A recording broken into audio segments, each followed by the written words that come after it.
வணக்கம். நடைபெற இருக்கின்ற தேர்தலில்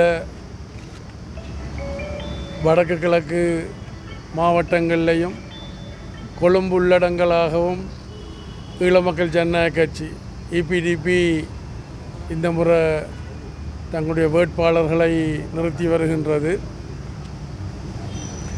மத்தியில் கூட்டாட்சி, மாநிலத்தில் சுயாட்சி என்ற எங்களுடைய இலக்கை அடைவதற்கு இந்த வர இருக்கின்ற தேர்தலில் எங்களுடைய மக்கள் எங்களுக்கு அமோகமாக வாக்களித்து எங்களை வெற்றி பெறச் செய்வார்கள் என்று நான் நம்புகின்றேன்.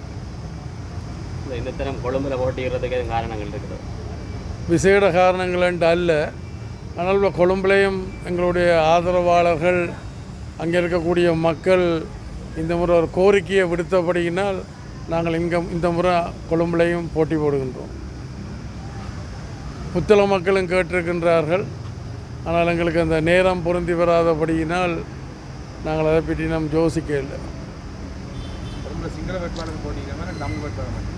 மூன்று தரப்பும் அங்கே கொழும்பு பல மொழி, பல மத, பல இன மக்கள் இருக்கின்றபடியினால் எல்லாரையும் பெண்ணத்துவப்படுத்தி முன்னெடுக்க வேணும் என்ற வகையில் எங்கள் தேசிய நல்லிணக்கத்தை EPDP ஆரம்ப காலம் தொட்டு சொல்லி வருகின்ற தேசிய நல்லிணக்கத்தை வெளிப்படுத்துகின்ற வகையில் நாங்கள் அதை அமைத்திருக்கின்றோம்.